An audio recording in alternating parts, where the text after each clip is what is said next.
Good evening friend. आज organic compound के IUPAC नामकरण के संदर्भ में आज कुछ नियम और उसके बारे में हम बताने वाले हैं।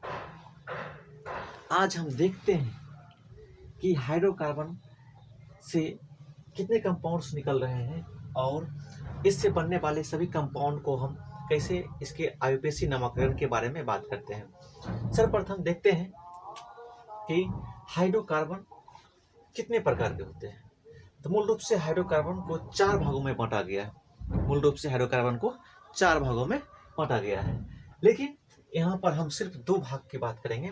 अब उसी 2 भाग से ही हम पूर्ण रूप से इसके आईयूपीएसी नामकरण के बारे में समझेंगे। तो सबसे पहला पॉइंट समझते हैं एल्केन। एल्केन 2 वर्ड से मिलकर बना हुआ है, एल्क प्लस एन से। तो एल्क प्लस एन में एल का मतलब होता है कार्बन की संख्या, जबकि एन जो है, एन सिर्फ प्रत्यय को प्रदर्शित करता है। प्रत्यय का मतलब क्या? उसके लास्ट में उसके कार्बन परमाणु के बीच में जो बंधन पाया जाता है उसे प्रदर्शित करने का काम करता है एन। तो इसमें खास करके एकल बंधन पाए जाते हैं, इसलिए क्या बोलते हैं इसको? एल्केन। देखिए, इसका समान सूत्र होता है CnH2n +2 होता है। जबकि एल्कीन में जो दिया हुआ वर्ड, यह एल्कीन में एल्क प्लस इन मिलकर के शब्द का निर्माण हुआ है। तो एल्क का मतलब होता है कार्बन की संख्या, और इन का मतलब होता है इसका डबल बॉन्ड। इसका समान सूत्र होता है CnH2n, जहां n का मान हमेशा 2, 3, 4, 5 या सोन, आप कोई भी अंक इसमें रख सकते हैं। इसका आय का खंड है एल्काइन। एल्क प्लस आइन से मिलकर बना हुआ शब्द है, जिसमें आइन जो है त्रिबंधन को प्रदर्शित करता है और एल्क पहले की तरह कार्बन की संख्या को प्रदर्शित करने वाला उपसर्ग है। तो इसका समान सूत्र होता है CnH2n-2। अब हम देखते हैं कि इसका जो प्रीफिक्स कार्बन संख्या दिया हुआ है, तो कार्बन संख्या का नाम क्या होता है। तो कार्बन संख्या के नियम स्पष्ट रूप से यहाँ देख लीजिए दोस्तों, कि अगर कार्बन संख्या 1 हो तो उसका नाम होता है मेथ, 2 हो तो उसका नाम होगा एथ, 3 हो तो प्रोप, 4 हो तो ब्यूट, 5 हो तो पेंट, अगर 6 हो तो होगा हेक्स, अगर 7 होगा तो होगा हेप्ट, अगर 8 होगा तो होगा ऑक्ट, अगर 9 होगा नॉन, और 10 होगा तो डेक। अब इसके बनावट के आधार पर सभी कार्बनिक कंपाउंड को 2 भागों में बांटा गया है। कौन कौन? तो चक्रीय कार्बनिक कंपाउंड और अचक्रीय कार्बनिक कंपाउंड, मतलब ओपन चेन ऑर्गेनिक कंपाउंड और close chain organic compound. Open chain में क्या होता है?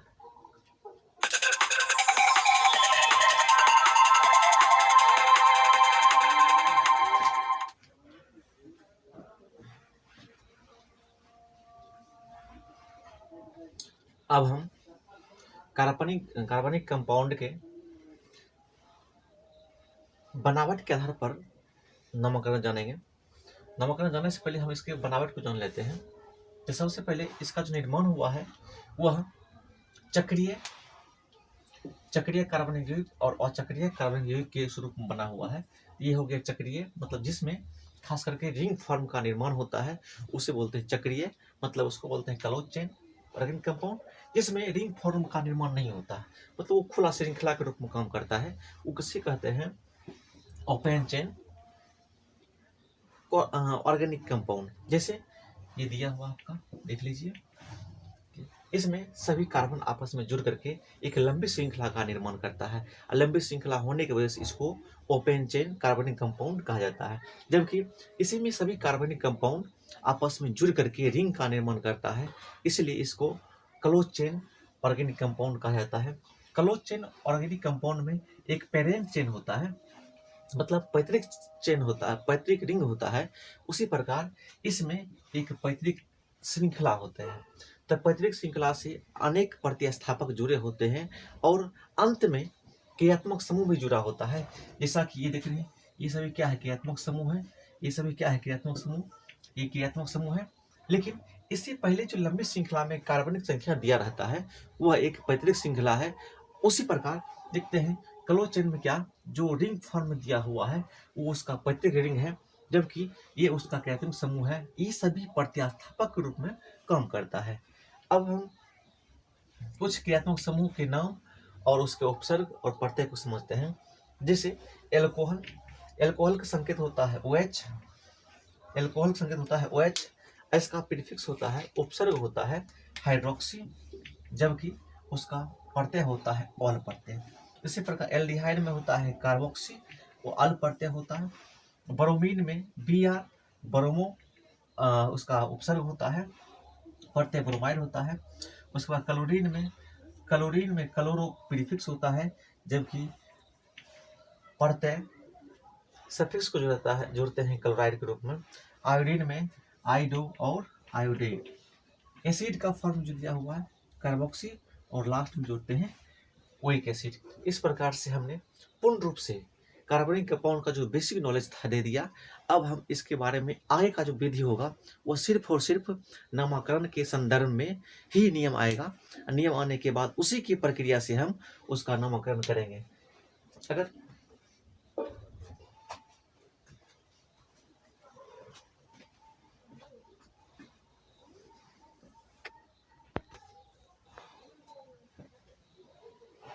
अब फ्रेंड हम ऊपर दिए गए अचक्रिय कार्बनिक यौगिक के आईयूपीएसी नामकरण की प्रक्रिया को शुरू करते हैं। सर्वप्रथम हम इसके प्रथम कंपाउंड का नामकरण करेंगे। जैसा कि यहाँ प्रश्न में दिया गया है CH3 CH2 CH2 bond CH2 bond CH2 bond CH3, कुल मिला कितना दिया है, 1 2 3 4 5 6, 1 2 3 4 5 6। हमारे पास कुल मिला कार्बन संख्या दिया हुआ है कितना, 6। सबसे पहले हम कार्बन संख्या को अंकन करेंगे। अंकन करते समय LHS और RHS दोनों प्रक्रिया से करते हैं, मतलब कि दाएं तरफ से और बाएं तरफ से। सबसे पहले गिनती करते हैं बायां तरफ से, बायां तरफ से तो क्या हुआ, 1 2 3 4 5 और 6। हमारे पास कार्बन संख्या दिया हुआ है 6। हम दाएं तरफ से भी गिनती कर सकते हैं, 1 2 3 4 5 6 कर लिया। उसके बाद हम देखते हैं क्या इसमें किसी प्रकार का कोई प्रतिस्थापक समूह भी जुड़ा हुआ है। इसमें किसी प्रकार का कोई प्रतिस्थापक समूह नहीं जोड़ा गया है। जब प्रतिस्थापक समूह नहीं जोड़ा गया है इसका मतलब कि हमको यहाँ पर किसी प्रकार के फंक्शनल ग्रुप का नामकरण करने की जरूरत नहीं है। लेकिन जो इसका पैतृक श्रृंखला है उस पैतृक श्रृंखला का तो नामकरण करना पड़ेगा। इसलिए हम इसकी कार्बनिक संख्या पे देखते हैं कितना दिया हुआ है, कार्बन संख्या 6। जब 6 दिया हुआ है तो 6 के लिए हमने कार्बन अगर 6 दिया हुआ, इसके लिए हम उपसर्ग में हेक्स का प्रयोग किया था, हेक्स बताए हुए थे, वो आप देख चुके हैं पहले ही।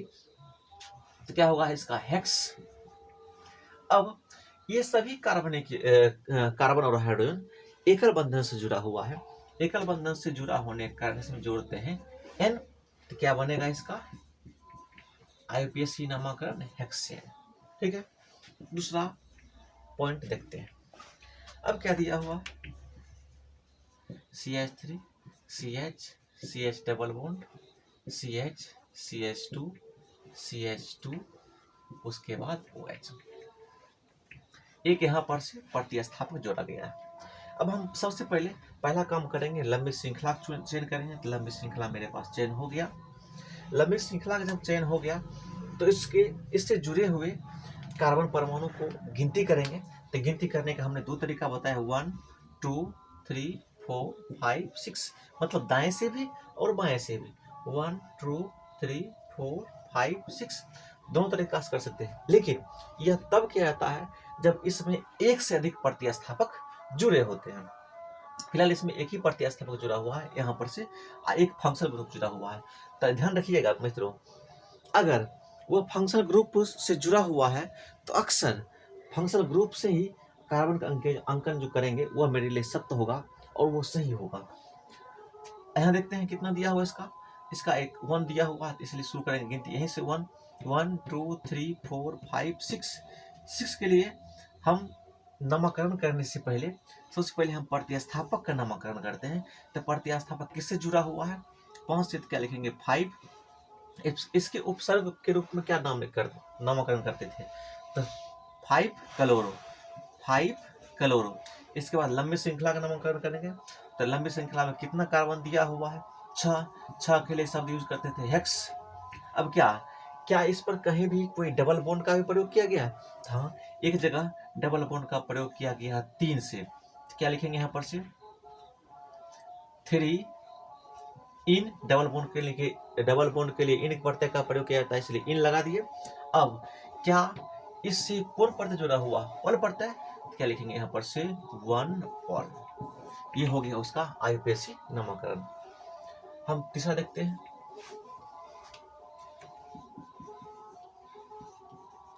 CH3 C triple bond C CH2 CHOH CH2 CH2 COOH। अगर किसी भी चेन में कोई प्रतिस्थापक अगर जुड़ा हो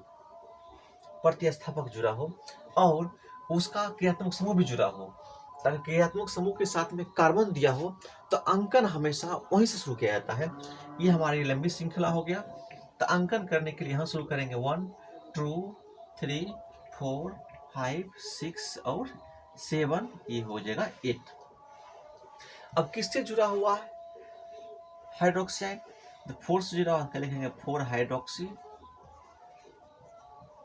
हमारे पास कार्बन कितना है? हमारे पास कार्बन संख्या दिया हुआ 8, इसलिए हम शब्द यूज करेंगे ऑक्ट।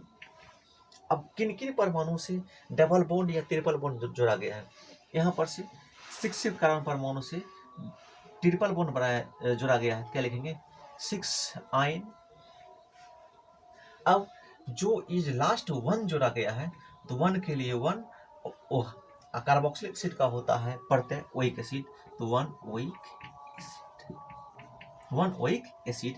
ये पूर्ण रूप से इसका नामकरण कंप्लीट हो गया। अब इसके 5 नंबर पॉइंट देखते हैं। 5 नंबर में क्या क्वेश्चन क्या दिया गया है?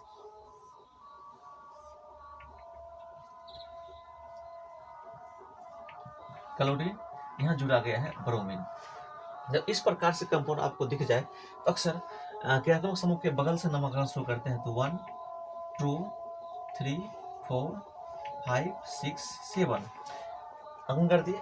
अब किन किन कार्बन परमाणु से ये जो कॉर्नर है ये सभी कार्बन है, ये सभी कोना कार्बन के रूप में काम करता है। ये लास्ट वाला भी कार्बन के रूप में काम करता है। तो क्या करेगा 3 से जुड़ा हुआ क्या लिखेंगे 3 ब्रोमो। बाकी कितना कार्बन इसके पास दिया हुआ 7 के लिए यूज करते हैं शब्द हेप्ट। और उसके लिए हेप्ट और सभी एकल बंधन से जुड़ा हुआ है, उससे क्या जोड़ेंगे हेप्टाइल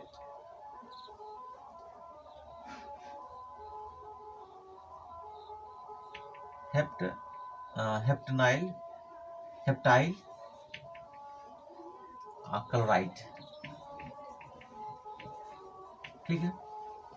उसके बाद 5वां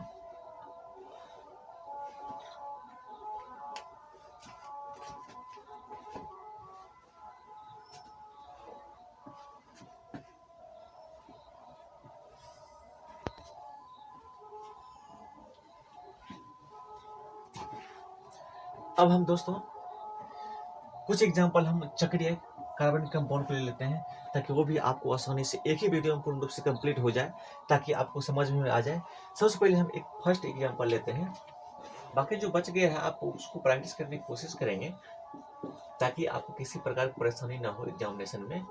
अगर फिर आवश्यकता पड़ा तो हम इसको रिवाइज करवा देंगे पुनः कुछ एग्जाम्पल लेकर के। अब हम इसका नामकरण करने से पहले देखते हैं कि इसका पैतृक श्रृंखला कौन है। ये मेरा हो गया पैतृक श्रृंखला। अब पैतृक श्रृंखला कुछ नाम होता है, इसका नाम पूरा हो गया फिनॉल। ये पूरा कहता है क्या कहलाता है फिनॉल। ठीक, लेकिन उसको बाद में नामकरण करेंगे, अभी स्टार्टिंग नहीं करना है।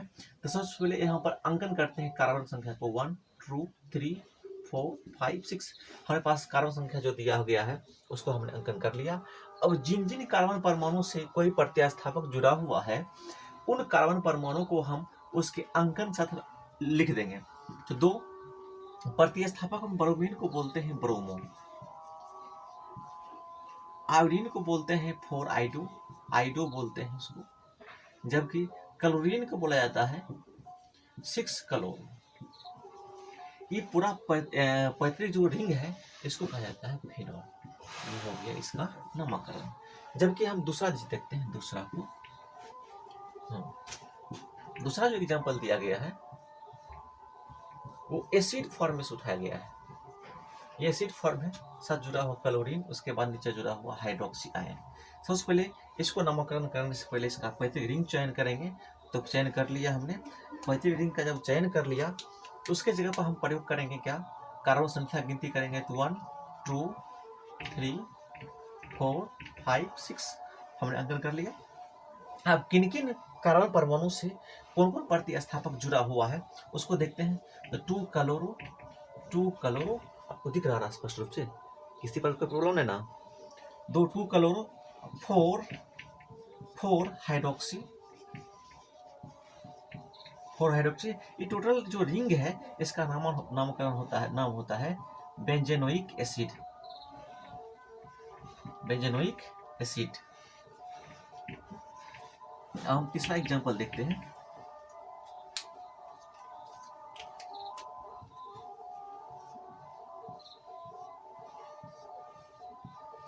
यहाँ पर एल्डिहाइड फॉर्म दिया गया है। एल्डिहाइड के साथ में नाइट्रो फॉर्म भी जोड़ा गया है, नाइट्रो फॉर्म भी जोड़ दिया गया है। सिर्फ 2 ही दिया गया, 3 दिया हुआ, चलिए 2 ही दिया हुआ इसमें। इसको अंकन करवाएंगे। अंकन करवाने के बाद हम पैतृक रिंग को चयन करेंगे। पैतृक रिंग का चयन कर लिया हमने। जब इसको क्या करेंगे, फिर कार्बन अंकन करेंगे 1 2 3 4 5 6। जब 6 हो गया तो किससे जुड़ा हुआ है, तो 2 नाइट्रो।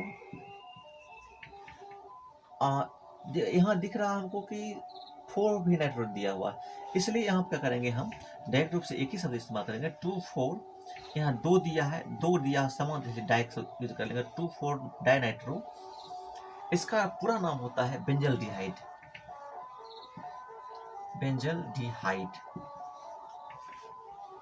अब जो बच गया है एक, वो भी लास्ट कर देते हैं हम, चौथा। ये है एल्कोहल फॉर्म का। ये थोड़ा इम्पोर्टेंट है, ध्यान दीजिएगा।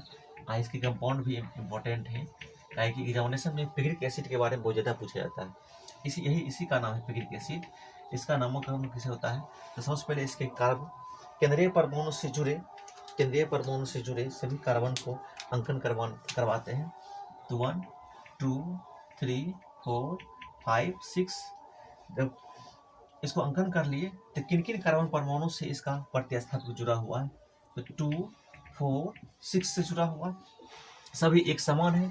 एक समान होने के कारण इसमें एक रहेगा समान, तो उसमें एक के लिए मोनो, 2 के लिए डाई, 3 के लिए ट्राई। इसलिए यहाँ 3 दिया हुआ, क्या लिखेंगे यहाँ पर से ट्राई। NO2 दिया हुआ, क्या लिखेंगे यहाँ पर से नाइट्रो। टोटल का नाम होता है, ये जो पैतृक रिंग है इसका नाम होता है फिनॉल। IC का दूसरा नाम होता है, सामान्य नाम, पिग्रिक एसिड। दोस्तों, अगर आपको यह वीडियो पूर्ण रूप से अच्छा लगे तो इसको बार बार देखिए, तब जाकर के आपका पूरा